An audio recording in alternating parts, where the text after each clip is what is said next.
आओ सुनाऊं कहानी। लाइक शेयर सब्सक्राइब कमेंट करना ना भूलें।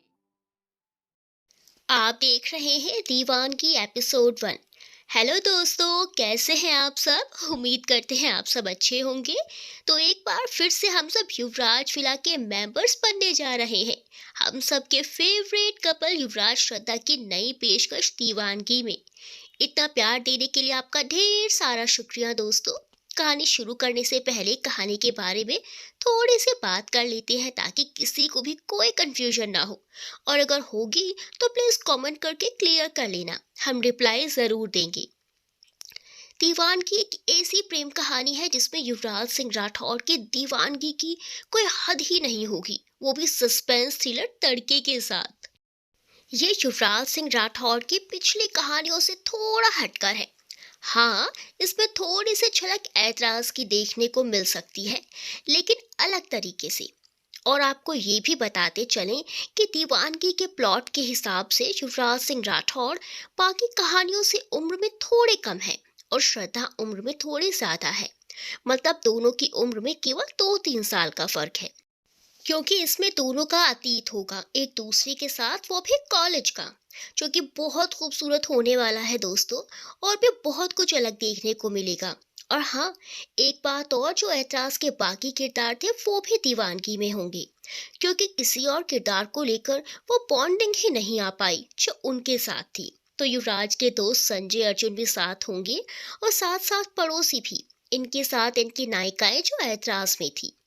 बाकी कहानी जैसे जैसे आगे बढ़ेगी नए किरदारों की एंट्री होती रहेगी। तो चलिए देखते हैं युवराज के दीवानगी का सफर कहाँ से शुरू होता है और कहाँ पहुंचता है। दीवानगी का ताल्लुक जिस्म से नहीं, रूह से होता है। इश्क जब हद से गुजर जाए तो ये दीवानगी का रूप लेता है। पाकर भी जो पा ना पाए अपने महबूब को, फिर ये दीवानगी ही उसका महबूब बन जाता है। आसमानों से काले मेघ रिमझिम रिमझिम बूंदें बरसाकर पूरे मुंबई को भिगो रहे थे। और उन्हीं बूंदों का सुरीला संगीत और मेघा की गर्जन के साथ साथ चारों तरफ से सिर्फ एक ही आवाज सुनाई दे रही थी, गणपति बप्पा मोरिया, मंगल मूर्ति मोरिया। इस सुहाने मौसम में पूरी मुंबई में गणपति आगमन की तैयारियां जोरों शोरों से चल रही थी। हर तरफ बप्पा के नाम का शोर गूंज रहा था। हर साल की तरह इस साल भी बप्पा के आगमन पर वरुण देव प्रसन्न होकर वर्षा कर रहे थे। मोहब्बत आसमान से बरसती इन बूंदों से नहीं, इससे जुड़ी हर एक याद से है, जिस याद में तुम एहसास बनकर समाई हो। आज फिर इस बारिश को देख तुम मेरे जहन में उतर आई हो। क्लास वॉल से बाहर बरसती बारिश की बूंदों को देखते हुए उसने कहा। 33-34 साल का, ऊंची कदकाठी वाला, एकदम परफेक्ट बॉडी शेप, जिसे जिम में पसीना बहाकर बनाई हुई थी। गोरा रंग, चेहरे पर हल्की दाढ़ी, करीने से सेट किए बाल, भूरी आंखें और उन आंखों में अलग सी चमक लिए वो बारिश को देखे जा रहा था। बारिश को देखते हुए उसके चेहरे पर सुकून कतरा कतरा बिखरता जा रहा था। ऐसा क्या है इस बारिश में युवी, जो इसे देखते ही तेरे चेहरे पर वो सुकून आ जाता है जो मैं पूरे साल नहीं देख पाता? उनके सामने बैठे उनके दोस्त संजय ने कहा। बारिश की बूंदें नहीं, ये कतरा है मेरे उस सुकून का, जिसे समेटे वो मेरे रूह में उतर आती है। दूर ही सही, लेकिन इन बारिशों के जरिए वो मेरी हर एक सांस में समा जाती है। युवराज बाहर की तरफ ही देखते हुए बोले। संजय उनकी ओर देखते हुए बोला, तुझसे कुछ पूछना ही बेकार है, कभी किसी बात का सीधा जवाब नहीं देता। तो फिर आप पूछते ही क्यों हैं? युवराज उसकी ओर देखकर मुस्कुराकर बोले। संजय झुंझलाकर बोला, युवी। अच्छा अच्छा ठीक है, बताइए यहाँ कैसे आना हुआ? युवराज ने मुस्कुराकर पूछा। संजय, तुझे तो पता ही है कि गणेश चतुर्थी है। युवराज, तो? संजय, तो ये युवराज बाबू की हर साल की तरह इस साल भी बप्पा की पहली आरती और स्थापना आपको खुद अपने शुभ हाथों से करनी है। युवराज, जरूरी है क्या हमारा जाना? संजय, तू जानता है ना, सभी तेरा इंतजार करते हैं। ठीक है, हम पहुंच जाएंगे। युवराज अपना कोट उतारते हुए बोले। संजय भी अपनी जगह से खड़ा हुआ युवराज के पीछे चल दिया। युवराज बिल्डिंग से बाहर आए तो अभी भी बहुत तेज बारिश हो रही थी।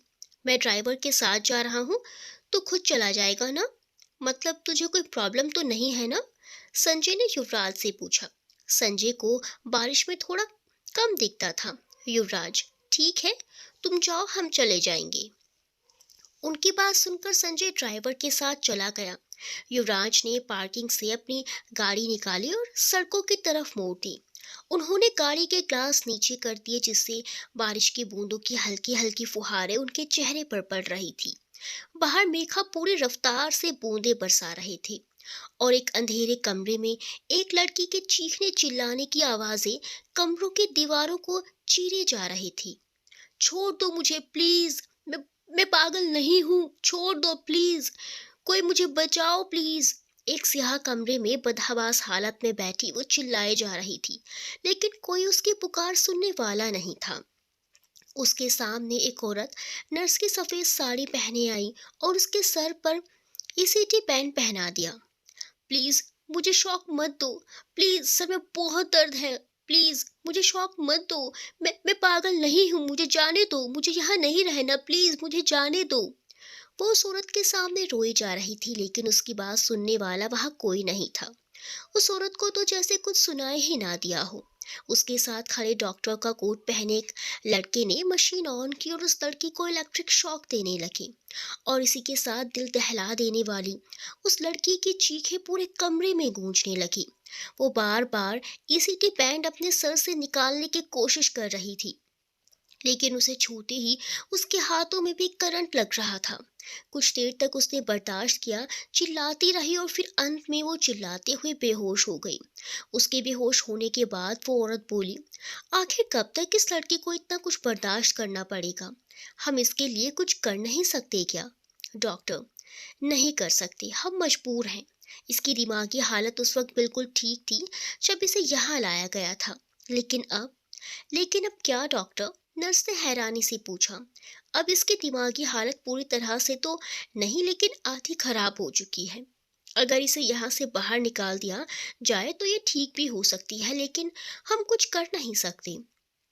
डॉक्टर इतना कहकर चला गया, लेकिन बाहर से आती गणपति बप्पा मोरया की गूंज सुनकर उस नर्स के दिमाग में कुछ आया और वो बोली, बप्पा, इस लड़की को तुम्हारे हवाले करने जा रही हूँ, इसे इसकी सही जगह पहुंचा देना। उस नर्स ने उस लड़की को किसी तरह उठाया और लेकर हॉस्पिटल मेंटल असाइलम से बाहर आ गई। बारिश की बूंदें जैसे ही उस लड़की के चेहरे पर पड़ी, उसने धीरे धीरे अपनी आंखें खोली। वो लड़खड़ा रही थी। नर्स अभी भी उसे पकड़े हुए ही खड़ी थी। उसने नर्स की ओर दर्द भरी निगाहों से देखा तो उसे नर्स बोली, जा भाग जा यहाँ से। भाग जाऊं? लड़की ने लड़खड़ाती आवाज में पूछा। लेकिन कहाँ भाग जाऊं? कहीं भी चली जा, बस यहाँ से दूर चली जा। यहाँ से चली जाएगी तो तुझे कोई शौक नहीं देगा, न ही मारेगा। वो अपनी आंखें टिमटिमाते हुए बोली, सच में मुझे कोई नहीं मारेगा? हाँ सच में, अब जा यहाँ से। नर्स ने उसे कंधों से पकड़ आगे की तरफ धकेल दिया, जिससे वो गिरते गिरते बची। उसे खुद को जैसे तैसे करके संभाला और उसकी बात मानते हुए वो धीरे धीरे बारिश में ही रोड की तरफ जाने लगी। पूरी रोड सुनसान थी, एक भी गाड़ी नहीं थी। स्याह रात में कड़कती बिजली के साथ लगातार बारिश की बूंदें पड़ती जा रही थी। जब नर्स ने देखा कि लड़की कुछ दूर चली गई है, तब वो वापस अंदर गई और चिल्लाकर कहने लगी कि पेशेंट नंबर 41 भाग गई है। उसकी बात सुनकर वहां के हेड ने तुरंत कुछ लोगों को उस लड़की का पीछा करने के लिए कहा। उस डॉक्टर ने नर्स से कहा, तो तूने उसे भगा दिया? तो और क्या करती? उस बच्ची की उम्र ही क्या थी? इस नर्क से दूर रहेगी तो कम से कम जिंदा तो रहेगी। डॉक्टर, अगर पुलिस कंप्लेंट हुई तो? नर्स व्यंग्यात्मक मुस्कान के साथ बोली, जैसे तुम तो जानते ही नहीं कि यहाँ से एक बार जाने वाला कभी इस जगह वापस नहीं आता। डॉक्टर मुस्कुराते हुए बोला, अगर उस लड़की को कोई सही इंसान मिल गया या फिर वो सही जगह पहुंच गई तो उसे कभी यहाँ वापस आने की जरूरत नहीं पड़ेगी। बहुत अच्छा किया तूने, लेकिन ये बात हमारे बीच ही रहनी चाहिए। उसकी बात पर नर्स भी मुस्कुरा दी। उस सुनसान रास्ते पर रात के इस पहर में तेज बारिशों के साथ जब हर तरफ अंधेरा छाया था, वो बस भागे जा रही थी। उसकी जितनी ताकत बची थी वो सारी अपने कदमों में डाल दी। शौक की वजह से उसका सर चकरा रहा था, लेकिन बीच बीच में पीछे देखते हुए घबरा कर वो अपनी रफ्तार बढ़ा लेती। चेहरे पर घबराहट के साथ एक अजीब सा खौफ था। उसके कानों में सिर्फ नर्स की कही वो बातें गूंज रही थी, चली जा यहाँ से, तुझे कोई शौक नहीं देगा। एक तो अंधेरा, उस पर से आज सारी हदें तोड़ बरसती बारिश डर की ऐसी लहर पैदा कर रही थी जो उसकी नसों में सिरहन बनकर दौड़ने लगी थी। उसे कैसे भी करके आज आजाद होना था। उन लोगों की पहुंच और पकड़ दोनों से ही बहुत दूर जाना था। 5-6 आदमी दौड़ते हुए उसके पीछे आ रहे थे। सबके हाथों में बंदूकें थी और चेहरे पर उस लड़की को पकड़ने के रोष। वो दौड़कर एक गली में घुस गई और सामने की ओर भागने लगी। तभी अचानक सामने से कोई गाड़ी नजर आई। गाड़ी वाले ने जोरों की ब्रेक लगाई, जिससे गाड़ी रुकते रुकते भी वो लड़की के पैर को छू गई। वो लड़की गाड़ी के बोनट पर दोनों हाथ रखे हाँफ रही थी। उसकी सांसें ऊपर नीचे हो रही थी। उसका दिल जैसे बाहर निकलकर गिर पड़ेगा, और इसी के साथ ही वो पीछे मुड़कर देख रही थी। पागल हो गई हो क्या? मरने का शौक है तो कहीं और जाकर मरो। हमारी ही गाड़ी मिली थी तुम्हें। गाड़ी से निकलकर उस शख्स ने गुस्से से उस लड़की की बाह पकड़कर कहा, तो वो डरकर सहम गई। तेज बारिश के पानी के बीच भी साफ नजर आ रहे थे उसके चेहरे पर दाग, छोटे आंसू और माथे पर लाल निशान। डरी सहमी सी वो आंखें नीचे खड़ी बस रोए जा रही थी। सर से पांव तक भीगी सी वो लड़की करीबन 30-31 की लग रही थी। कार के हेडलाइट की रोशनी में उसका दूध सा गोरा रंग, बारिश में धुला हुआ चेहरा, पतले गुलाबी नाजुक से दिखने वाले होंठ जिन पर बारिश की बूंदें ठहर गई थी, भीगे बाल जो गालों पर चिपक गए थे। उसने एक सफेद रंग का सूट पहना था जो बारिश के कारण उसके बदन से चिपक गया था। उस शख्स की नजर जब उसके चेहरे पर पड़ी तो पहले तो आंखें छोटी हो गई, और जब उसका चेहरा ध्यान से देखा तो आंखें हैरानी से एकदम बड़ी हो गई और माथे पर बल पड़ गए। और इसी के साथ ही एक पल में उस शख्स का चेहरा खुशी से चमक उठा। आंखों में एक अलग सी चमक आ गई। कुछ बोलने के लिए उस शख्स के लब खुलने ही वाले थे कि उसने पहले ही वो बोल पड़ी, मुझे बचा लीजिए, वो लोग मुझे पकड़ लेंगे, मुझे शौक नहीं लेना, प्लीज मुझे बचा लीजिए। उसने अपनी नाजुक उंगलियों की पकड़ उस शख्स की बाह पर मजबूत बना ली थी। वो कुछ कहती उससे पहले ही उन्हें बारिश में किसी के कदमों की आहट सुनाई दी। उन्हें अपनी बाह पर उस लड़की की पकड़ मजबूत होती हुई महसूस हो रही थी। कदमों की आहट काफी नजदीक हो चली थी। उन्होंने झट से उस लड़की को अपनी तरफ खींचा तो वो उसके सीने से जा लगी, जिससे उसका चेहरा उनके सीने में छुप गया। जैसे जैसे कदमों की आहट नजदीक हो रही थी, उस लड़की की पकड़ उन पर कसती जा रही थी।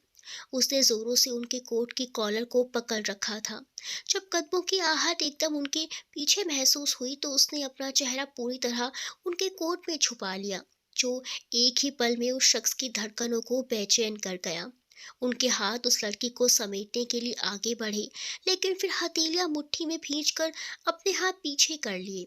अपने सीने पर महसूस होती उस लड़की की तेज धड़कन उनकी धड़कनों की रफ्तार बढ़ा रही थी। वो अपने खुद के जज्बात समझ नहीं पा रहे थे।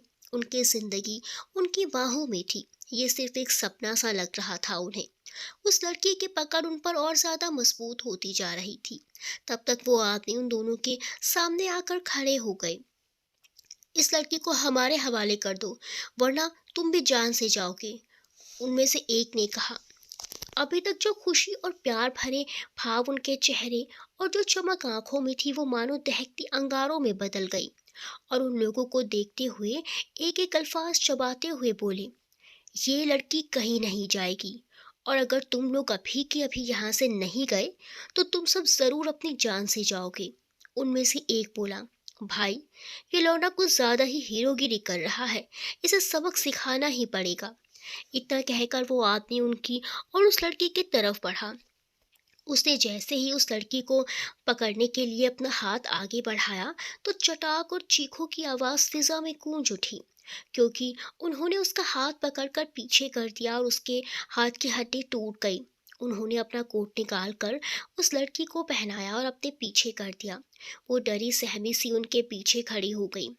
दांत भींचते हुए वो उन लोगों को देखते हुए बोले, अगर किसी ने भी एक कदम भी इस लड़के की तरफ बढ़ाया तो अगली सुबह का सूरज मुंबई में नहीं देख पाएगा। उनमें से एक आदमी बोला, क्यों बे, मुंबई के तेरे बाप की है। इसी के साथ उस आदमी का पूरा जबड़ा ही हिल गया। वो दर्द से चीखने लगा। उन्होंने उसकी बात सुनकर उसे एक मुक्का जड़ दिया था। हमारे बाप की नहीं, हमारी है, युवराज सिंह राठौड़ की है। उनका नाम पूरी रौबदार आवाज के साथ उस पूरे एरिया में गूंज उठा। और यहाँ तुम जैसों की कोई जगह नहीं है। युवराज का इतना कहना था कि उन सब ने हेडलाइट की रोशनी में ध्यान से उनका चेहरा देखा। तभी आसमान में तेज बिजली कड़की और इसी के साथ उन सभी के होश उड़ गए। उन सभी के चेहरों पर डर की लकीरें खिंच गई। उन्होंने युवराज सिंह राठौड़ मुंबई के उस इंसान से पंगा लिया था जिनकी मर्जी के बिना मुंबई का कोई काम नहीं होता। बड़े बड़े गैंग लीडर्स, क्रिमिनल से लेकर पॉलिटिशियंस तक सभी युवराज के आगे झुकते थे। वो लोग जैसे ही वापस जाने के लिए भागने को हुए, युवराज ने आगे बढ़कर उनमें से दो को पकड़ लिया और बाकी भागने के चक्कर में वहीं गिर पड़े। उसके बाद तो वहां की फिजा में सिर्फ हड्डियां टूटने और चीखने चिल्लाने की आवाजें गूंजती रही। ये सिलसिला काफी देर तक चलता रहा। बारिश की वजह से युवराज की शर्ट उनके सीने से चिपक गई थी, लेकिन चेहरे का तेज और लाल आंखें उन लोगों पर अंगारे बरसा रही थी। वो लड़की वही कार के पास डर और ठंड से कांपती हुई युवराज का कोट पकड़े खड़ी हुई थी। युवराज का गुस्सा देखकर वो भी अपने होश हवास में आ चुकी थी, लेकिन वो भी उनके गुस्से को देखकर डर के मारे कांपने लगी। युवराज ने अपना फोन वाटरप्रूफ निकाला और किसी को फोन किया। उधर से फोन उठाने के बाद युवराज ने अपनी लोकेशन बताई और 5 मिनट में आने को कहा। उस लड़की की तरफ बढ़ गए। वो पांचों आदमी वहीं रोड पर अपनी टूटी फूटी हालत के साथ पड़े हुए थे। युवराज उस लड़की के पास आए। उन्होंने जैसे ही अपना हाथ आगे बढ़ाया, वो लड़की डर कर 2 कदम पीछे हो गई। युवराज दोबारा उसकी तरफ बढ़े तो वो लड़खड़ा गई। वो जैसे ही गिरने को हुई, युवराज ने उसे वहां से पकड़ लिया। युवराज बस एकटक उसकी ओर देखे जा रहे थे। उन्होंने उस लड़की को अपनी तरफ खींच लिया, जिससे उन दोनों के हाथ युवराज के कंधे पर आ गए। डरी सहमी सी वो लड़की इस वक्त युवराज की बाहों में थी और बारिश की बूंदें जैसे कोई संगीत की धुन छेड़े जा रही थी। कुछ ही पलों में युवराज को उस लड़की की पकड़ अपने कंधों पर ढीली पड़ती महसूस हुई और देखते देखते वो युवराज के हाथों में झूल गई। वो बेहोश हो चुकी थी। युवराज ने उसे संभाला और ना जाने क्या सोचने लगे। वो जब टकराई हमसे तो बड़ी जानी पहचानी सी थी। करीब से उसको देखा तो वो जान हमारी थी। इन बारिशों में आज फिर उनसे मुलाकात हो गई। जिंदगी एक बार फिर हमें खुशियों की सौगात दी गई। युवराज उस लड़की को पकड़े हुए ही खड़े थे कि तभी ठाए ठाए करते हुए तकरीबन 15 से 20 गाड़ियां आकर उनके पास रुकी। उनमें से काले कपड़े पहने आदमी हाथों में गन्स लिए बाहर आकर खड़े हो गए। उनमें से एक आदमी युवराज के सामने आया। उनके साथ एक लड़की को देखकर पहले तो वो हैरान रह गया, लेकिन फिर अपनी हैरानी छुपाते हुए वो बोला, यस बिग बॉस। युवराज उन लोगों की तरफ घूरते हुए गुस्से से बोले, गुरु, इन लोगों को इनकी सही जगह पहुंचा दो और उससे पहले ये पता कर लेना कि ये लोग क्यों और किसके कहने पर इस लड़की के पीछे पड़े थे। यस बॉस, हो जाएगा। तुम्हारा एक आदमी हमारे साथ जाएगा, युवराज ने कहा। गुरु, मैं खुद ही चलता हूँ बिग बॉस, इन लोगों को तो रॉकी ही संभाल लेगा। युवराज ने उस लड़की को अपनी बाहों में उठाया और कार की बैक सीट पर लिटा दिया। गुरु आकर ड्राइविंग सीट पर बैठ गया और युवराज पीछे उस लड़की का सर अपनी गोद पर रखकर बैठ गए। उस लड़की को देखते हुए उनकी आंखों में कई अनकहे जज्बात साफ दिख रहे थे। गुरु ने गाड़ी चलाते हुए पूछा, वैसे बिग बॉस, ये लड़की कौन है? आप जानते हैं इसे? बहुत अच्छे से जानते हैं गुरु। जिंदगी का एक बेहद खूबसूरत हिस्सा थी ये हमारी। युवराज ने कशिश भरे लहजे में कहा तो गुरु हैरानी से बोला, बॉस, आपकी लाइफ में लड़की? मैं सही सुन रहा हूँ ना? युवराज उस लड़की की ओर देखकर होले से मुस्कुराए और बोले, हाँ गुरु, तुम सही सुन रहे हो। गुरु थोड़ी खुशी के भावों से बोला, इसका मतलब आप इनसे प्यार करते थे? क्या नाम है इनका? पहली बार कब मिले थे आप इनसे? युवराज बाहर बरसती बारिश को देखते हुए बोले, प्यार करते नहीं थे, मोहब्बत करते हैं इनसे। श्रद्धा, श्रद्धा वर्मा नाम था इनका शादी से पहले, और पहली बार ऐसे ही किसी बारिश में मिले थे हम। उनकी बात सुनकर गुरु ने जोर के ब्रेक लगाया और पीछे युवराज की तरफ देखते हुए बोला, बिग बॉस, यही वही लड़की है ना जिसके बारे में आपकी बातों में जिक्र होता था? उसकी वजह से आपने कभी शादी नहीं की? गाड़ी स्टार्ट करो गुरु। आपके हर सवाल का जवाब देंगे, युवराज ने आगे देखते हुए कहा। उनकी बात सुनकर गुरु ने दोबारा गाड़ी स्टार्ट की और युवराज ने बोलना शुरू किया। ये बारिशें हमें हमारी पहली और आखिरी मोहब्बत से मिला गई थी, तो पहली बार भी आप इनसे बारिश में ही मिले थे। गुरु की बात पर युवराज मुस्कुरा दिए। बिग बॉस, इनकी शादी हो चुकी है और आप अब भी इनसे प्यार करते हैं? गुरु प्यार नहीं, मोहब्बत करते हैं इनसे। जानते हैं ये हमारी नहीं, किसी और की है, और ना इनसे हमारा कोई रिश्ता है, ना ही इन पर हमारा कोई हक। लेकिन मोहब्बत पर किसी का जोर नहीं चलता। वो तो एक ऐसा खूबसूरत एहसास है जो दिल की ज़मीनों पे आखिरी धड़कन तक घर बना लेता है। वैसे बिग बॉस, इन्हें देखकर आज एक बात समझ में तो आ गई। गुरु ने फ्रंट मिरर में से श्रद्धा की हल्की सी झलक देखकर कहा। युवराज मुस्कुराते हुए बोले, और वो क्या? यही कि आज तक आपने किसी लड़की को नजरें उठाकर भी क्यों नहीं देखा, और क्यों पिछले 15 सालों से युवराज सिंह राठौड़ के दिल में तो क्या, नजर में भी कोई लड़की जगह नहीं बना पाई। गुरु ने जल्दी से अपनी बात बोल दी। युवराज, और वो क्यों? गुरु, क्योंकि बिग बॉस, ये है ही इतनी खूबसूरत, देखकर ही लगता है जैसे उस ऊपर वाले ने बड़ी ही फुर्सत से बनाया है इन्हें। हमारे सामने ही शुरू हो गए आप, युवराज ने कहा तो गुरु अचकचाकर बोला, ऐसा कुछ नहीं है बिग बॉस। लेकिन बिग बॉस, इनके हस्बैंड कौन है, और वो लोग इनके पीछे क्यों पड़े होंगे? वो लोग इनके पीछे क्यों पड़े थे ये तो रॉकी के कॉल के बाद पता चलेगा, लेकिन हस्बैंड के बारे में हम कुछ नहीं जानती, युवराज ने कड़क लहजे में कहा। क्या मतलब बिग बॉस? गुरु ने चौंकते हुए पूछा। मतलब ये कि जब हमें पता चला था कि इनकी शादी तय हो गई है, तब हमने वो शहर छोड़ दिया था। क्या ये भी आपसे प्यार करती थी बिग बॉस? युवराज फीका सा मुस्कुरा कर बोले। शायद हमारे बारे में जानती तक नहीं थी। मोहब्बत तो दूर की बात है, और आप इनसे प्यार करते हैं। पहली नजर का पहला और आखिरी प्यार है हमारा। तब तक गाड़ी एक खूबसूरत से बंगलों के दरवाजे के सामने आकर रुकी। युवराज विला। गेट कीपर ने दरवाजा खोला, गुरु ने गाड़ी अंदर ली।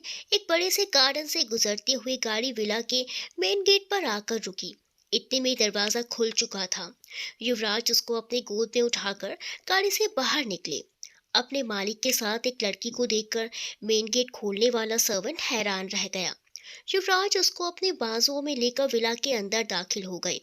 युवराज उसको लेकर अंदर आए तो हॉल में एक उम्रदराज आदमी सफेद कुर्ते पैजामे में एक छोटी सी तकरीबन 5 साल के बच्ची के साथ बैठे हुए थे। उन्होंने जब युवराज की बाहों में एक लड़की को देखा तो वो भी हैरान रह गए। वो कुछ कहते उससे पहले ही युवराज अपने कमरे की तरफ बढ़ते हुए बोले, काका, डॉक्टर को फोन करके तुरंत आने को बोलिए, और आस्था को ऊपर भेजिए। काका ने उनकी बात सुनकर हाँ में सर हिला दिया और अपना फोन निकालकर डॉक्टर को फोन कर उसे जल्दी आने को कहा। युवराज ने बुलाया है ये सुनकर डॉक्टर ने 15 मिनट में पहुंचने का बोलकर फोन रख दिया। आस्था अपने एक हाथ में टेडी पकड़े दूसरे हाथ से काका का कुर्ता खींचते हुए बोली, दादू दादू, वो आंटी कौन है? काका, हमें नहीं पता बेटा, युवराज ने अपने कमरे में बुलाया है, वहीं चलते हैं। आस्था और काका दोनों ऊपर युवराज के कमरे की तरफ बढ़ गए। युवराज कमरे में आए, श्रद्धा को बेड पर लिटाया, सारी खिड़कियां बंद करके हॉट एसी ऑन किया क्योंकि श्रद्धा का शरीर पूरा ठंडा पड़ चुका था। उसके पास बैठकर युवराज उसका माथा सहलाने लगे। उनकी आंखों में श्रद्धा के लिए फिक्र साफ दिख रही थी। युवराज श्रद्धा के चेहरे को देखते हुए बोले, ये क्या हालत बना रखी है आपने श्रद्धा अपनी? आप ऐसी कैसे हो गई? आप तो ऐसी कभी नहीं थी। उन्होंने उसके माथे के लाल निशान को छुआ जो ईटीसी बैंड की वजह से बन गए थे। ये सब क्या है श्रद्धा, इतने निशान? आखिर क्या हुआ है आपके साथ? युवराज के चेहरे को परेशानी ने घेरे हुए था। वो आगे कुछ बोलते उससे पहले आस्था और काका भी कमरे में आ गए। आस्था ने आते ही सबसे पहले बेड पर चढ़कर श्रद्धा को देखा। उसके चेहरे को देखकर वो अपनी बड़ी बड़ी तितली जैसी पलकें झपकाते हुए बोली, पापा, ये तो बिल्कुल स्लीपिंग डॉल जैसी हैं। देखिए ना, ये कितनी प्रिटी है। क्या ये मेरी मम्मा बन सकती हैं? युवराज उसकी बात सुनकर थोड़ा असहज हो गए। बेटा, हम ऐसे किसी को भी आपकी मम्मा थोड़ी बना सकते हैं। आस्था ने मासूमियत से पूछा, क्यों पापा? ये कितने ब्यूटीफुल हैं, मुझे तो यही मम्मा चाहिए। आखिरी लाइन कहते हुए वो रुआंसी हो गई तो युवराज उसे प्यार से अपने गले लगाते हुए बोले, ओके माय प्रिंसेस, लेकिन जब आपकी स्लीपिंग डॉल उठ जाएगी आप इनसे तब पूछ लेना कि ये आपकी मम्मा बनेंगी या नहीं। उनकी बात सुनकर आस्था खुश होते हुए बोली, सच पापा? बिल्कुल सच बेटा। अब आप जाकर सो जाइए, कल गणपति बप्पा आ रहे हैं तो हमें चौल जाना है। पापा स्लीपिंग डॉल भी चलेगी ना? अगर वो उठ जाएंगे तो हम उन्हें चलने के लिए जरूर कहेंगे। अब जाकर सो जाइए। युवराज ने प्यार से कहा, ओके पापा कहते हुए आस्था ने उनके गाल पर किस किया और अपना टेडी श्रद्धा के बगल में रखते हुए बोली, जल्दी उठना स्लीपिंग डॉल, मुझे आपसे ढेर सारी बातें करनी है। इतना कहकर वो वहां से चली गई। उसके जाने के बाद युवराज ने काका से कहा, काका किसी मेड को बुलवाकर इनके कपड़े बदलवा दीजिए, तब तक डॉक्टर भी आ जाएंगे और इनके कपड़े भी बहुत देर से गीले हैं, इनकी तबीयत और बिगड़ जाएगी।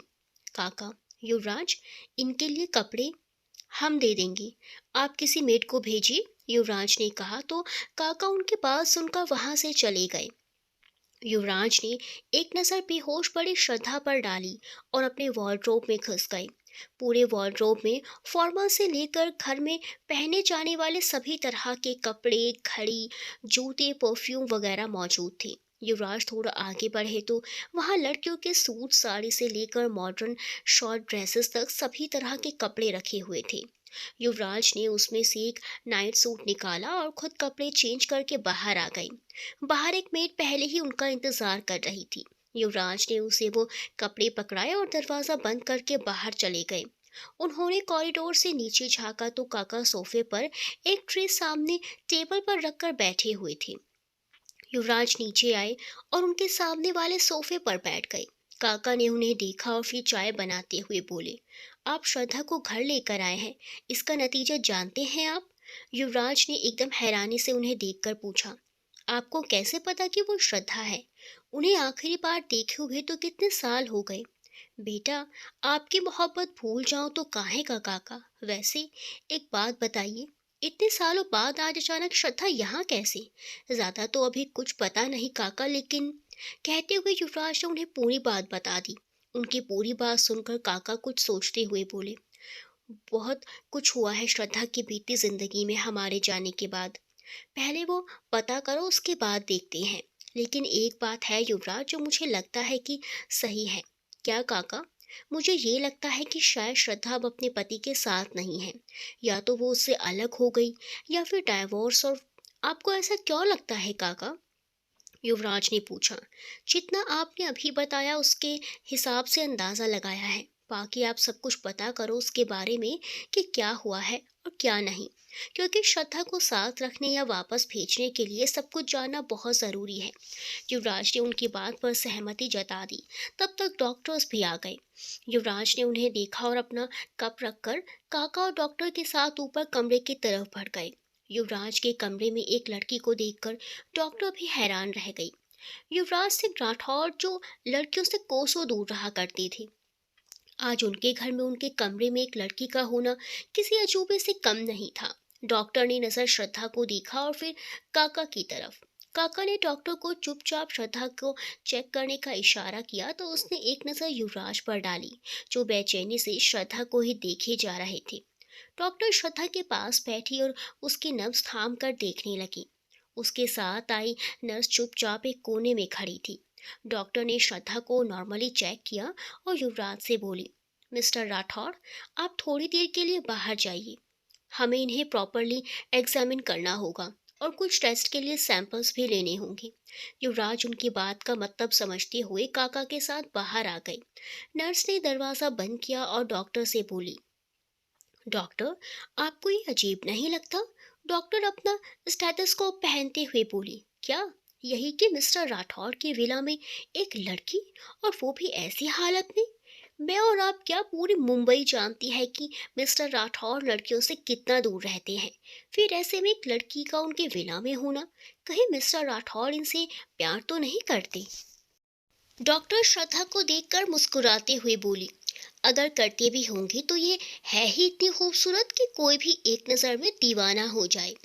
लेकिन हमें इस चीज से कोई मतलब नहीं है, और तुम भी अपना दिमाग ज्यादा मत चलाओ, वरना मिस्टर राठौर के गुस्से से तुम अभी अच्छी तरह वाकिफ नहीं हो। नर्स, जी डॉक्टर, कहते ही उनकी मदद करने लगी। बाहर युवराज बेचैनी से कमरे के दरवाजे पर लेफ्ट राइट लेफ्ट कर रहे थे। ओ काका रेलिंग से टिक कर खड़े उन्हें देखे जा रहे थे।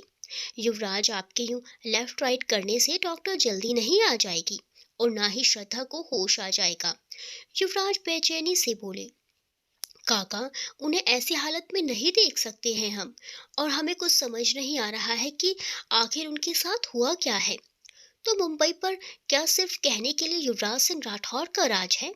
संजय को फोन कीजिए, गुरु और रॉकी से बात कीजिए, श्रद्धा की बीती जिंदगी के बारे में सारी इंफॉर्मेशन निकाल कर 5 मिनट में आपके सामने रख देंगे। काका ने युवराज की तरफ देखते हुए कहा। लेकिन काका, श्रद्धा को अकेला कैसे? मैं हूं यहाँ, आप सबको बुला लीजिए, और हाँ, रॉकी से पूछो उन आदमियों ने कुछ बताया या नहीं, काका ने युवराज से कहा। वो आगे कुछ कहते उससे पहले ही एक सर्वेंट आकर युवराज से बोला, सर, नीचे संजय सर, गुरु और रॉकी आपसे मिलने आए हैं। उसकी बात सुनकर युवराज ने काका की तरफ देखा, जिन्होंने उन्हें इशारे से जाने के लिए कहा। युवराज ने सर्वेंट को काका के पास रुकने के लिए कहा और नीचे हॉल में आ गए, जहां संजय और बाकी दोनों युवराज का ही इंतजार कर रहे थे। युवराज के नीचे आते ही गुरु और रॉकी अपनी जगह से खड़े हो गए।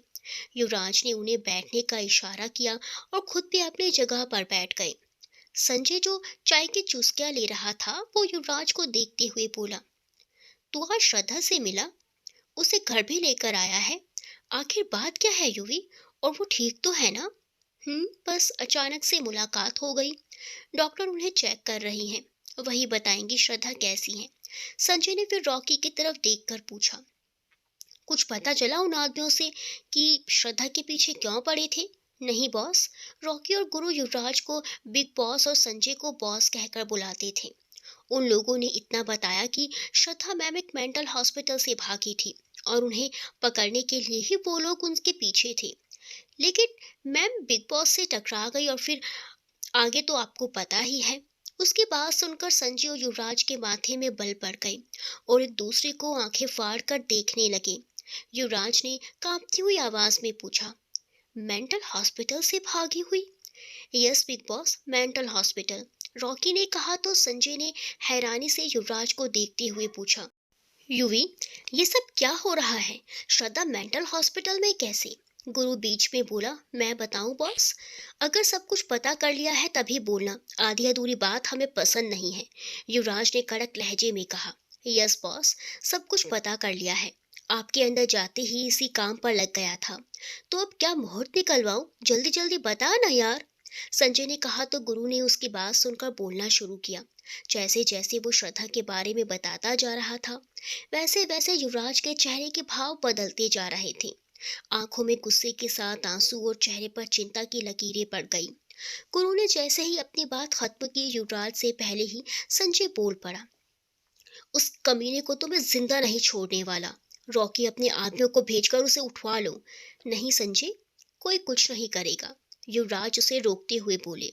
संजय नाराजगी से बोला, लेकिन क्यों युवी? उसने तेरी श्रद्धा के साथ क्या क्या नहीं किया, और तू उसे छोड़ने की बात कर रहा है? हम उसे छोड़ने की बात नहीं कर रहे हैं संजय, लेकिन कुछ भी करने से पहले हमें श्रद्धा की कंडीशन देख लेनी चाहिए। वैसे भी अब उसका और श्रद्धा का कोई रिश्ता नहीं है, तो उसे हम श्रद्धा तक पहुंचने भी नहीं देंगे। लेकिन युवी, संजय आगे बोलता तभी ऊपर कॉरिडोर से काका ने आवाज दी, युवराज ऊपर आइए, डॉक्टर आपको बुला रही हैं। आ रहे हैं काका, कल बप्पा आने वाले हैं, उसकी तैयारियां करो, और उस चरण राज को अभी के लिए साइड में रखो, उसे तो चुन चुन कर बदला लेंगे, युवराज ने कड़क लहजे में कहा। संजय, ठीक है, हम निकलते हैं, और हाँ, श्रद्धा के बारे में डॉक्टर जो भी बताए मुझे इन्फॉर्म कर देना। युवराज ने मुस्कुराकर हाँ में सर हिला दिया। गुरु ने जाते हुए संजय से पूछा, बॉस, उन आदमियों का क्या करना है? अच्छे से मरम्मत करके वापस भेज दो, और उन लोगों को कह देना कि अपना मुंह बंद रखें कि वो लड़की कहाँ है, किसके साथ है वो नहीं जानते। युवराज ने संजय के बोलने से पहले ही वहां से उठते हुए कहा, भाई, तू तो बहुत खतरनाक है यार, उन लोगों की थोड़ी मरम्मत मैं भी कर दूं, चलेगा? संजय ने मस्खरी करते हुए पूछा। संजय आप? युवराज उसे घूरते हुए बोले। संजय बच्चों की तरह बोला, प्लीज प्लीज प्लीज युवी, ठीक है लेकिन सिर्फ मरम्मत करनी है, जान से नहीं मारना है। अब आप तीनों जाइए। युवराज बात सुनकर तीनों चले गए और युवराज ऊपर अपने कमरे में आ गए, जहां डॉक्टर अपना सारा सामान समेट कर बैठी श्रद्धा का माथा सहला रही थी। उस लाल निशान को देखकर एक बार फिर युवराज की मुट्ठियां गुस्से से कस गई, क्योंकि इस बार उन्हें निशानों के पीछे की असली वजह पता थी। डॉक्टर युवराज को देखते ही अपनी जगह से खड़े होते हुए बोली, मिस्टर राठौर, इन्हें इंजेक्शन दे दिया है, सुबह तक होश आ जाएगा। क्या हुआ है इन्हें? युवराज ने फिक्रमंद लहजे में पूछा। डॉक्टर ने एक नज़र श्रद्धा को देखा और युवराज से बोली, ब्लड सैंपल ले लिया है, कल टेस्ट रिपोर्ट आ जाएगी, तभी कुछ कह सकती हैं। युवराज और बेहोश होने की वजह? डॉक्टर, शायद काफी दिनों से कुछ खाया नहीं है और बारिश में भीगने की वजह से बेहोश हो गई हैं। रात में ध्यान रखिएगा, बुखार आ सकता है। युवराज ने श्रद्धा की ओर देखते हुए पूछा। और कुछ डॉक्टर? डॉक्टर, और कुछ नहीं मिस्टर राठौर, बस ठंड से बचा कर रखिएगा। कल सुबह 8 बजे तक मैं दोबारा आ जाऊंगी, सभी रिपोर्ट्स के साथ। ठीक है डॉक्टर, काका इन्हें इनके घर छुड़वा दीजिए, युवराज ने काका को देखते हुए कहा। ठीक है युवराज, चलिए डॉक्टर साहिबा, काका ने कहा और फिर डॉक्टर, नर्स और काका वहां से चले गए और युवराज श्रद्धा के सिरहाने आकर बैठ गए। वो एकटक बस श्रद्धा को निहारे जा रहे थे। 12 साल, पूरे 12 साल बाद उन्होंने आज श्रद्धा को दोबारा देखा था। बिल्कुल नहीं बदली थी, आज भी वही डरी सहमी सी लड़की ही थी वो। युवराज ने उसके माथे पर अपना हाथ रखा, तभी अचानक से जोर से बिजली कड़की और फिर एक बार जोरों की बारिश शुरू हो गई। वो बेहोशी में भी डर गई और हाथ आगे बढ़ाते हुए उसने युवराज की शर्ट अपने हाथों में भींच ली। उसकी इस हरकत से युवराज हड़बड़ा उठे, लेकिन खुद को संभालते हुए उन्होंने उसके इर्द गिर्द अपनी बाजों का घेरा बना लिया और उसके बाद सहलाने लगी। श्रद्धा की करीबी उनके दिल को बेतहाशा धड़कने के लिए मजबूर कर रही थी। वो उसके सर पर प्यार से हाथ फेरते हुए बोले, श्रद्धा, आपके साथ इतना कुछ हो गया और हम कुछ भी नहीं कर पाए, हमें माफ कर दीजिए, लेकिन अब हम आपको कभी अकेला नहीं छोड़ेंगे, हमेशा आपके साथ रहेंगे, हर मोड़ पर, हर कदम पर आप हमेशा हमें अपने साथ पाओगी। आपके साथ एक छोटी सी दुनिया बसाने का ख्वाब देखा है हमने, जिसमें आप हो, हम हो, हमारा प्यार हो, हमारे प्यार की निशानी हो, लेकिन वो ख्वाब तो हम कभी आपके सामने जाहिर भी नहीं कर पाए। हमें माफ कर दीजिए। युवराज की आंखों में नमी उतर आई। उन्होंने देखा कि उसकी पकड़ उनकी शर्ट पर ढीली पड़ गई है, तो उन्होंने उसके हाथों से अपनी शर्ट छुड़वाई और कमरे में लगी बाहर बालकनी में जाकर बाहर बरसती बारिश देखने लगे। तो चेहरे पर सुकून का कतरा उतर आया और उनके जहन में एक बार फिर वो यादें ताज़ा हो गई, जब उन्होंने श्रद्धा को ऐसी ही किसी बारिश की रात में पहली बार देखा था। पहली बार था वो जब युवराज बारिश में भीगे थे। इन बारिशों से दोस्ती कुछ खास तो ना थी, लेकिन जब देखा आपको इनमें बेपरवाह से भीगते हुए, तो हम भी इनकी बूंदों से दिल लगी हो गई। बाहर से आती चिड़ियों की सुरीली आवाज़ें उनके कानों में और हल्की हल्की सूरज की किरणें जब उनके चेहरे पर पड़ी, तो उसने धीरे धीरे अपनी आंखें खोली। बारिश रुक चुकी थी और पेड़ों की पत्तियों पर छोटी छोटी बारिश की बूंदें ठहर गई थी। श्रद्धा के सामने आस्था बैठी अपनी बड़ी बड़ी काली आंखों से उसे देखे जा रही थी। श्रद्धा के बगल में डॉक्टर बैठी हुई थी और युवराज कमरे के दरवाजे से टिककर खड़े श्रद्धा को ही देखे जा रहे थे।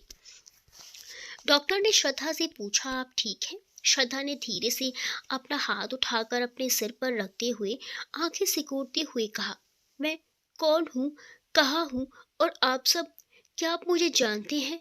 उसकी बातें सुनकर सब सन्न रह गए। युवराज की नसें तन उठी, उनको चरण पर और ज्यादा गुस्सा आ गया।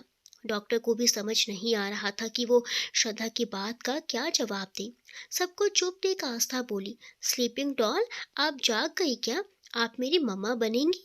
श्रद्धा ने कुछ पल अपनी सूनी आंखों से आस्था को देखा और दबे लहजे में बोली, मेरा नाम स्लीपिंग डॉल और मैं आपकी मम्मा कैसे बनूंगी? डॉक्टर ने युवराज को आंखों से कुछ इशारा किया तो वो अंदर आए और श्रद्धा को देखते हुए बोले, आपका नाम श्रद्धा है और आस्था की बातों पर ध्यान मत दीजिए। श्रद्धा ने जब युवराज की आंखों को देखा तो उसकी निगाह उनकी आंखों पर ठहर गई। लेकिन पापा, आपने तो कहा था जब स्लीपिंग डॉल जाग जाएंगी तब मैं उनसे अपनी मम्मा बनने के बारे में पूछ सकती हूँ। आस्था की बात से श्रद्धा जैसे होश में आई, उसने अपने युवराज से अपनी निगाह हटा ली। बेटा, अभी तो ये उठी हैं, थोड़ी देर बाद बात कीजिएगा। अभी आप जाइए और जाकर नाश्ता कीजिए। गुड गर्ल है ना आप? युवराज ने उसके सर पर प्यार से हाथ फेरते हुए कहा। आस्था ने आकर लेटी हुई श्रद्धा के गालों पर किस किया और अपने छोटे छोटे पैरों से भागते हुए वहां से चली गई। युवराज तो हैरानी से अपने बेटे की हरकत देख रहे थे और श्रद्धा अपने गालों पर हाथ रखकर हौले से मुस्कुरा रही थी। डॉक्टर युवराज से बोले, मिस्टर राठौर, आपसे कुछ बात करनी है, अकेले में। तब तक श्रद्धा आप आराम कीजिए। श्रद्धा ने अपनी पलकें झपकाकर हामी भरी और नर्स को श्रद्धा के पास छोड़कर डॉक्टर और युवराज बाहर आ गए। मिस्टर राठौर, जैसा कि आपने बताया था कि इन्हें इलेक्ट्रिक शॉक दिए गए हैं और इस वक्त मिस श्रद्धा जिस तरह से बिहेव कर रही हैं, उससे तो यही साबित होता है कि उनकी फुल मेमोरी लॉस हो गई है। शायद उन्हें अपने बीते कल के बारे में कुछ याद भी नहीं है, यहाँ तक कि अपना नाम भी नहीं। युवराज ने टेढ़ी नज़र से डॉक्टर को देखकर कहा, आप श्योर हैं कि श्रद्धा की मेमोरी लॉस हुई है? पूरी तरह से तो नहीं, ये भी हो सकता है कि दवाइयों की वजह से उन्हें इल्यूजन हुआ हो, क्योंकि इनके ब्लड में जिन दवाइयों के ड्रग्स मिले हैं उनसे कुछ वक्त के लिए इंसान का दिमाग काबू में नहीं रहता है, लेकिन ये मेमोरी लॉस का केस भी हो सकता है। डॉक्टर ने कहा तो युवराज ने पूछा, तो अब क्या करना चाहिए? वे श्रद्धा के कुछ टेस्ट करने होंगे। अभी उनकी हालत को देखते हुए उन्हें हॉस्पिटल ले जाना ठीक नहीं होगा, क्योंकि उससे उनके दिमाग पर असर हो सकता है। आप कहें तो मैं अपनी टीम को युवराज विला बुला सकती हूँ। डॉक्टर ने युवराज से कहा तो युवराज ने कहा, ठीक है, आप अपनी टीम को बुलवाइए। 11 बजे पापा के आने का मुहूर्त है और अभी 8:30 बज रहे हैं। हमें 1 घंटे में श्रद्धा की सभी रिपोर्ट्स, उनकी कंडीशन की जानकारी और दवाइयाँ अपने टेबल पर चाहिए। यस मिस्टर राठौर, डॉक्टर कहकर श्रद्धा के पास चली गई और युवराज आस्था के पास आ गए। युवराज गुस्से में नाश्ता करती हुई आस्था को देखकर बोले, क्या हुआ माय प्रिंसेस, आप इतने गुस्से में क्यों हैं? आस्था नाराजगी से बोली, मुझे आपसे बात नहीं करनी। युवराज उसके बगल वाली चेयर पर बैठते हुए बोले, क्यों बात नहीं करनी प्रिंसेस को डैडी से? आपने मुझे स्लीपिंग डॉल से बात नहीं करने दी और ना ही मम्मा बनाने दिया और मुझे यहाँ भेज दिया। युवराज उसे समझाते हुए बोले, बेटा, अभी उनकी तबीयत ठीक नहीं है, पहले डॉक्टर उनका अच्छे से ट्रीटमेंट करते, फिर आप उनसे ढेर सारी बातें करना और मम्मा भी बना लेना। उनकी बात सुनकर आशा खुश होती हुई बोली, सच में पापा? युवराज मुस्कुराते हुए बोले, बिल्कुल सच माय प्रिंसेस। अब आप जाकर रेडी हो जाइए, पापा से मिलने जाना है ना? वो अपनी आंखें टिमटिमाते हुए बोली, पापा, क्या स्लीपिंग डॉल भी हमारे साथ चलेंगी? प्लीज पापा, उन्हें भी लेकर चलिए ना प्लीज। उसकी मासूमियत पर युवराज उसे मना नहीं कर पाए। उन्होंने मुस्कुराते हुए हाँ में सर हिला दिया तो आस्था उनके गले लग गई। युवराज ने हंसते हुए उसे खुद से अलग किया और मेड के साथ उसे तैयार होने के लिए भेज दिया। तब तक काका और संजय उनके पास आकर बोले, डॉक्टर की टीम आ चुकी है, क्या करना है? काका, आप उन्हें डॉक्टर के पास लेकर जाइए और संजय, हमें आपसे कुछ बात करनी है। युवराज की बात सुनकर काका वहां से चले गए और युवराज वहीं डाइनिंग टेबल पर बैठ गया और युवराज से बोला, बोल, क्या बात है युवी? आप शादी के लिए हाँ कब करेंगे संजय? युवराज सीरियस होकर बोले। संजय आराम से कुर्सी पर पसरते हुए बोला, जब तू शादी कर लेगा तब। आप जानते हैं ना कि हम, देख युवी, पहले बात अलग थी लेकिन अब बात अलग है। श्रद्धा अब आजाद है, उसके ऊपर कोई दबाव नहीं है। मैं रत्ना से शादी तभी करूंगा जब तू शादी करेगा। संजय युवराज के आगे की बात बीच में काटते हुए बोला। युवराज उसकी ओर देखकर मुस्कुराए और बोले, पता नहीं रत्ना जैसी लड़की ने आप में क्या देखकर आपसे सगाई कर ली और शादी के लिए पिछले 4 सालों से इंतजार भी कर रही है। संजय इतराते हुए बोला, आखिर मेरी पसंद जो है। युवराज ने उसकी ओर देखा, जैसे बोल रहे हो तेरा कुछ नहीं हो सकता। वैसे रत्ना है कहाँ? युवराज ने पूछा। तैयारियां देख रही है, पंडाल पर ही मिलेगी। और उसे भी मैंने श्रद्धा के बारे में बता दिया है, वो बहुत खुश है, संजय ने मुस्कुराते हुए कहा। युवराज उसकी बात सुनकर कुछ नहीं बोली। तभी डॉक्टर अपनी टीम के साथ उनके पास आकर बोली, मिस्टर राठौर, मेरा शक सही था। मिस श्रद्धा की मेमोरी लॉस हो गई है, और जिस तरीके से उन्हें पहले शॉक दिए गए हैं, उनसे उनके दिमाग पर बहुत बुरा असर पड़ सकता है। इसीलिए जितना हो सके उन्हें पुरानी बातों से दूर रखिएगा। जी डॉक्टर, और वो ठीक तो है ना? युवराज ने डॉक्टर की तरफ देखकर पूछा। यस मिस्टर राठौर, वो बिल्कुल ठीक है। कुछ दिन तक वीकनेस रहेगी बस, और कुछ नहीं। दवाइयाँ और बाकी सभी रिपोर्ट्स थोड़ी देर में आप तक पहुंच जाएगी। ठीक है डॉक्टर, और श्रद्धा के चेकअप वगैरह? युवराज ने पूछा। सब कुछ पॉजिटिव है और आपको चिंता करने की ज़रूरत नहीं है। कुछ दिन दवाइयाँ लेंगी और खुश रहेंगी तो बिल्कुल ठीक हो जाएंगी, डॉक्टर ने मुस्कुराते हुए कहा।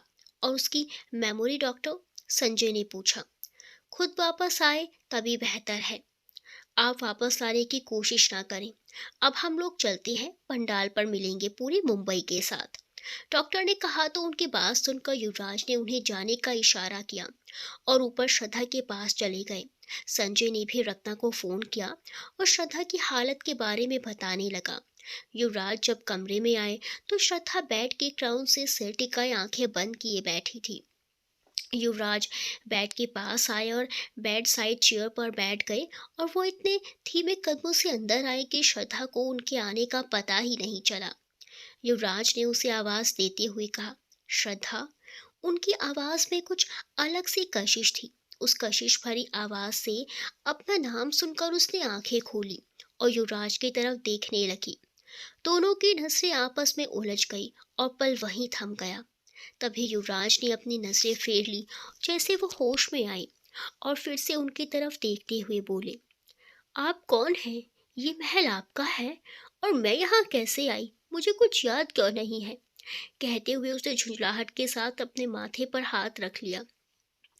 युवराज उसे पानी का ग्लास पकड़ाते हुए बोले, हम युवराज सिंह राठौड़ हैं और ये घर हमारा ही है। अब आप पानी पीजिए और बाकी बातों के बारे में मत सोचिए। श्रद्धा ने उनके हाथ से ग्लास लेने के लिए अपना हाथ आगे बढ़ाया तो दोनों उंगलियां एक दूसरे को हल्के से छू गई, जिससे दोनों के ही शरीर में करंट सा दौड़ गया। युवराज ने तुरंत अपना हाथ पीछे कर लिया। श्रद्धा ने एक घूंट पानी पिया और ग्लास वापस युवराज की तरफ बढ़ा दिया। वो बच्ची मुझे अपनी मम्मा बनने के लिए क्यों कह रही थी? क्या वो आपकी बेटी है? श्रद्धा ने उलझे लहजे में पूछा। युवराज ने श्रद्धा की तरफ देखा, जिसकी आंखों में आस्था के लिए परवाह और खुद के लिए कई सवाल थे। युवराज कुछ सोचकर मुस्कुराते हुए बोले, हाँ, वो हमारी बेटी है आस्था, और आप उसकी माँ हैं।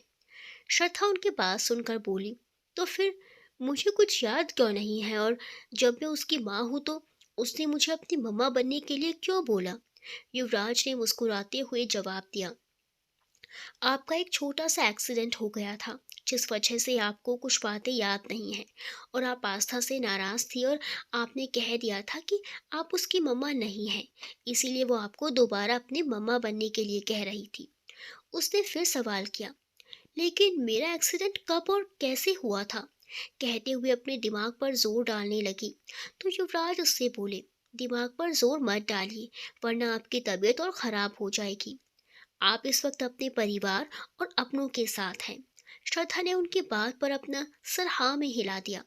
आस्था चाहती है कि आप हमारे साथ बप्पा के पंडाल में चलें, अगर आपको कोई दिक्कत ना हो तो, युवराज ने अपनी नजरें चुराते हुए कहा। उनकी बात सुनकर श्रद्धा मुस्कुराते हुए बोली, अगर मेरी बेटी ऐसा चाहती है तो मैं जरूर चलूंगी। उसके बात सुनकर युवराज मुस्कुराए और बोले, तो फिर ठीक है, आप पहले नाश्ता करके दवा ले लीजिए, फिर तैयार हो जाइए। पहले क्या मैं नहा सकती हूँ? बहुत अजीब सा लग रहा है, श्रद्धा ने हिचकिचाते हुए पूछा। ठीक है, हम एक मेड को आपकी हेल्प के लिए भेजते हैं, युवराज ने कहा। तो श्रद्धा ने हाँ में सर हिला दिया और युवराज सीढ़ियों से उतरते हुए नीचे आए। उन्होंने देखा कि काका तैयार होकर आस्था के साथ सोफे पर बैठे टीवी देख रहे थे। युवराज ने उधर इधर उधर देखा तो उन्हें कोई मेड दिखाई नहीं दी। उन्होंने काका से पूछा, काका, ये सारी मेड्स कहाँ गई हैं? बेटा, वो रत्ना बिटिया को पंडाल पर कुछ मदद चाहिए थी, इसीलिए संजय ने सभी को वहां भेज दिया है और खुद भी पंडाल के लिए निकल गया है। काका मुस्कुराते हुए बोले, ये सब करके आप दोनों ने अच्छा नहीं किया। युवराज ने उनकी ओर घूरते हुए कहा, अच्छा या बुरा ये तो पता नहीं, लेकिन आपने श्रद्धा से ये कहा है कि वो गुड़िया की माँ है, उस हिसाब से तो वो आपकी पत्नी हुई, तो जाकर खुद हेल्प कीजिए। काका ने आस्था की ओर आंख मारते हुए कहा। असल में जब युवराज श्रद्धा से बात कर रहे थे, तब काका, आस्था और संजय बाहर खड़े उनकी बातें सुन रहे थे। श्रद्धा आस्था की मम्मा बनने के लिए मान गई, ये सुनकर आस्था बहुत खुश हो गई थी और ये पूरा प्लान उसी ने बनाया था। आप दोनों को तो हम देख लेंगे, युवराज ने मुंह बिचकाते हुए कहा। अच्छे से देख लेना बेटा, मैं भी यही हूँ और आप भी यही हैं, लेकिन पप्पा यहाँ नहीं है, तो जाकर और श्रद्धा की मदद कीजिए तैयार होने में। तब तक मैं एक सर्वेंट के हाथ नाश्ता भिजवाता हूँ। काका ने कहा तो युवराज उन्हें जवाब देने ही वाले थे कि आस्था बोल पड़ी, पापा, मम्मा को जल्दी रेडी करके लाओ, मुझे उनसे ढेर सारी बातें करनी है। युवराज उसकी बात सुनकर पैर पटकते हुए वहां से चले गए और काका ने टेबल के नीचे रखा हुआ फोन निकाला और इधर से आस्था बोली, चाचू और होने वाले चाची मिशन अकम्प्लिश्ड, पापा मम्मा की हेल्प करने गए हैं। अब मैं भी देखती हूँ कैसे इनकी लव स्टोरी आगे नहीं बढ़ती। उधर से संजय बोला, बिल्कुल बेटा, हम तुम्हारे साथ हैं। उस संत महात्मा बाप को तो मेरी कोई फिक्र है ही नहीं। आज तक जाकर श्रद्धा से एक बार भी अपने दिल की बात नहीं बोली उसने। अब देखते हैं कैसे दूर रहता है वो श्रद्धा से। टोन पर ही चाचू, मैं सब संभाल लूंगी, आप बस चाची से बोल दो कि वहां पर सारी तैयारियां करवा कर रखें। आस्था, बेटा, सारी तैयारियां हो चुकी हैं, बस आपके पापा और श्रद्धा के आने का ही इंतजार है। जल्दी आइए आप सब लोग। रत्ना ने कहा तो काका ने कहा, 1.5 घंटे में पहुंचते हैं रत्ना बिटिया। पहले श्रद्धा के लिए नाश्ता भिजवा दें। डॉक्टर ने कहा था कि उन्होंने काफी दिनों से ठीक से कुछ खाया नहीं है। जी काका, रखते हैं। उसके बाद रत्ना ने फोन रख दिया। काका किचन में चले गए और आस्था फोन में कुछ देखने लगी।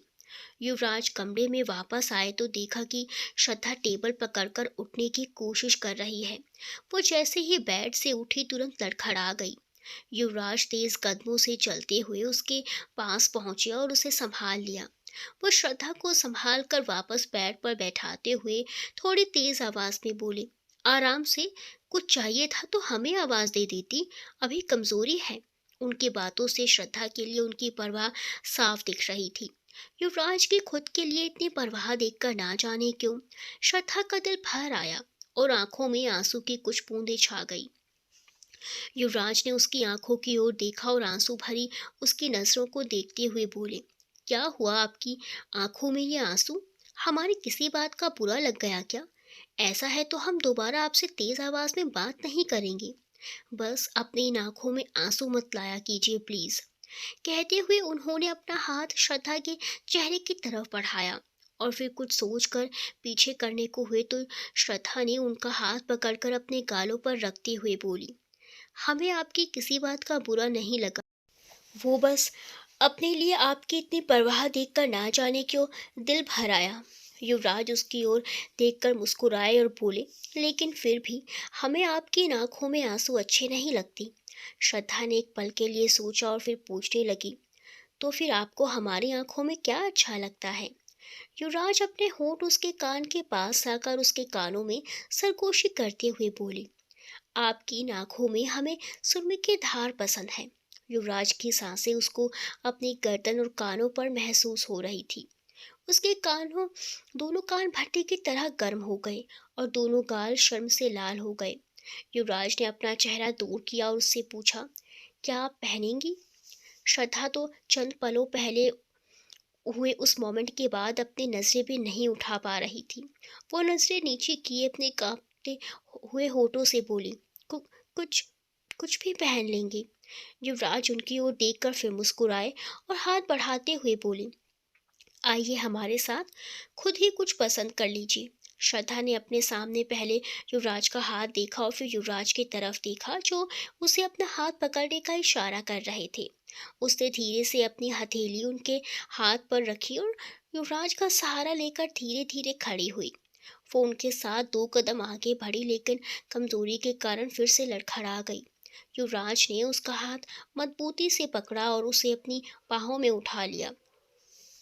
उनकी इस अचानक की गई हरकत से वो सकपका गई और इसी के साथ कमरे के दरवाजे पर खड़े एक शख्स ने फोटो लेते हुए कहा, अब देखते हैं आपकी लव स्टोरी कैसे पूरी नहीं होती, और वहां से चला गया। युवराज उसको वार्डरोब के अंदर लेकर आए और वहां रखी चेयर पर बैठा दिया। उसके बाद उससे बोले, ये सब आपके कपड़े हैं, चुन लीजिए क्या पहनना है। उसने एक नज़र सभी कपड़ों पर डाली, फिर खुशी से एक पहनिया रंग की नौवारी साड़ी की तरफ इशारा करते हुए बोली, वो वाली साड़ी पहनेंगे हम। युवराज ने वो साड़ी निकालते हुए कहा, ये तो नौवारी साड़ी है, आप कैसे पहनेंगी, कोई सूट वगैरह पहन लीजिए। युवराज की बात सुनकर उसके चेहरे से खुशी पल भर में गायब हो गई। वो उदासी से बोली, ठीक है। युवराज ने उसकी आवाज़ से उसकी उदासी भांप ली। बप्पा का पंडाल लगा हुआ है, पूरा मुंबई आने वाला है और आप सूट में जाएंगी, अच्छा नहीं लगेगा। आप यही साड़ी पहनिए, आप पर बहुत अच्छी लगेगी। युवराज ने कहा तो उनकी बात सुनकर श्रद्धा ने सर उठाकर युवराज की तरफ देखा और उसके सामने खड़ा मुस्कुरा रहे थे। आपको बाथरूम तक छोड़ देते हैं, आप तैयार हो जाइए। वो थोड़ा सा हिचकिचाते हुए बोली, आप कैसे, हमारा मतलब, आपने कहा था कि मेड। युवराज उसकी हिचकिचाहट समझते हुए बोले, इस वक्त घर पर कोई भी मेड नहीं है। सर्वेंट्स के साथ आप बहुत असहज होंगी और उन्हें हम आपके पास आने भी नहीं देंगे, तो बचे सिर्फ हम जो इस वक्त आपके साथ हैं। वो अपनी गर्दन नीचे करके धीरे से बोली, ठीक है।